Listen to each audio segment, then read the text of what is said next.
Hey guys, আসসালামু আলাইকুম। কেমন আছো তোমরা সবাই? আশা করছি অনেক ভালো আছো। ওয়েলকাম তোমাদেরকে আমার রান্নাঘরে।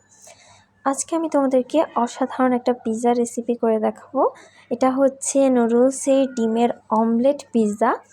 শুনতে নামটা অনেক বেশি কঠিন মনে হলেও তৈরি করা অনেক সহজ এবং খেতে অসম্ভব মজাদার। তো চলো দেখে আসি এত সহজে এত সুন্দর কালারফুল একটা পিৎজা বা বিকালের নাস্তা, স্কুলের টিফিন কিভাবে তৈরি করলাম মাত্র 5 মিনিটে আমি তোমাদেরকে আজকের এই রেসিপিটা তৈরি করে দেখাবো। তো তার জন্য প্রথমেই আমি এখানে চুলায় একটা কড়াই বসিয়ে তাতে গরম পানি দিয়ে দিয়েছি। পানিটা গরম হয়ে গেছে। এখন এখানে 1 প্যাকেট নুডলস দিয়ে দিব। তোমরা চাইলে যে কোনো কোম্পানির যে কোনো নুডলস ব্যবহার করতে পারো। নুডলস আমি দিয়ে নুডলসটাকে ভালো করে সেদ্ধ করে নিব। আস্তে আস্তে নেড়ে চেড়ে নুডলসটা সেদ্ধ করে নিব। আমি একেবারে শুরু থেকে শেষ পর্যন্ত দেখাচ্ছি, তোমরা দেখতে থাকো। খুবই সহজ রেসিপিটা, খেতে অসম্ভব মজাদার। অবশ্যই বাসায় ট্রাই করে দেখবে। এখন নুডলসটা সিদ্ধ হয়ে গেছে, আমি পানিটা ঝরিয়ে নিব। এখন চুলা আর একটা প্যান বসিয়ে দিয়েছি।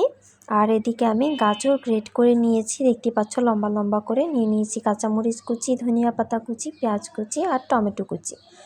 তারপর এখানে আমি নুডলসটা দিয়ে দিব। তোমরা চাইলে আরও ভ্যারাইটিস নিতে পারো, ক্যাপসিকাম কুচি, আরও বিভিন্ন রকমের সবজি নিতে পারো। আমি অল্প কয়েকটা দিয়েই করছি। এখন হচ্ছে নুডলসটা এটার সাথে ভালো করে মিক্সড করে নেব সবজিগুলোর সাথে। আর তার সাথে আমি আরেকটা মেইন উপকরণ দিব, সেটা হচ্ছে একটা ডিম দিব এখানে। অবশ্যই ডিমটা দিতে হবে, ডিম ছাড়া কিন্তু এটা হবে না। আমি একটা না, আমি 2টা ডিম দিচ্ছি, তোমরা তোমাদের মেজারমেন্ট অনুযায়ী দিয়ে দিও। 2টা ডিম নিয়েছি, ফাটিয়ে নিয়েছি। এখন হচ্ছে ডিমটা ভালো করে ফেটিয়ে নিব। 5 মিনিট না, মাত্র 3 মিনিট এটার প্রসেসিং। বাকি সময়টা শুধু সেদ্ধ হতে দিতে হবে। এইটুকুই, খুবই অল্প সময় তৈরি করে নেব। এখন এখানে আমি ফেটিয়ে নেওয়া ডিমটা দিয়ে দিচ্ছি।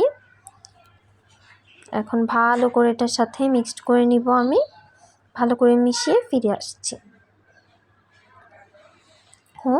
আর তার সাথে তোমরা চাইলে হচ্ছে এখানে গোলমরিচ গুঁড়ো ব্যবহার করতে পারো। এটা তোমাদের ইচ্ছা অনুযায়ী দিলেও হয়, না দিলেও চলে। আমি ছোটদের জন্য তৈরি করছি, তার কারণে এখানে আমি মরিচটা কম দিয়েছি। এখন নুডলসের মশলাটা দিয়ে দিব। অবশ্যই নুডলসের মশলাটা দিবে, তাহলে কিন্তু খেতে ভালো হয়। আর নুডলসের মশলা না দিলে নর্মালি যে ম্যাগি কি যেন স্বাদে মশলা প্যাকেট কিনতে পাওয়া যায়, সেগুলো দিতে পারো। এখন চুলায় একটা প্যান বসিয়ে তাতে অল্প পরিমাণে তেল দিয়ে দিচ্ছি। অল্প তেলে এটা করা যায়, খুবই মজাদার, এক কথায় অসাধারণ খেতে হয়। দিয়ে দিয়েছি। এখন হচ্ছে এই তেলটা একটু গরম হওয়ার জন্য অপেক্ষা করব। এখন হচ্ছে আমি এখানে মিক্সড করে রাখা নুডলস আর সবজির যে মিশ্রণটা, সেটা দিয়ে দিচ্ছি।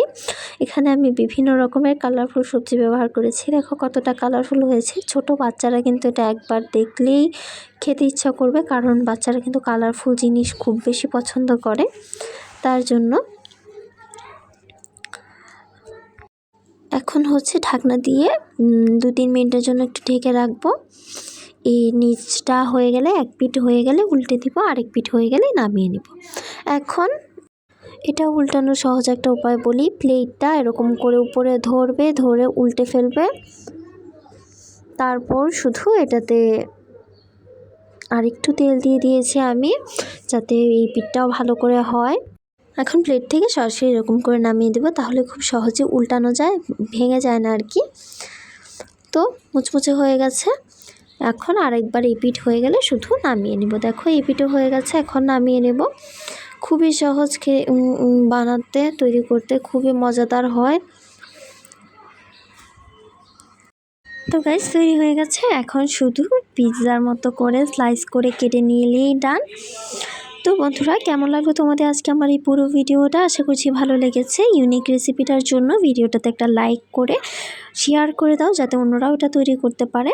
ধন্যবাদ তোমাদের সবাইকে আজকে আমার এই পুরো ভিডিওটা না টেনে দেখার জন্য। এখন শুধু সস দিয়ে এটা সার্ভ করে নেওয়ার পালা। তো গাইজ অবশ্যই like, comment, share and subscribe করে পাশেই থাকবে।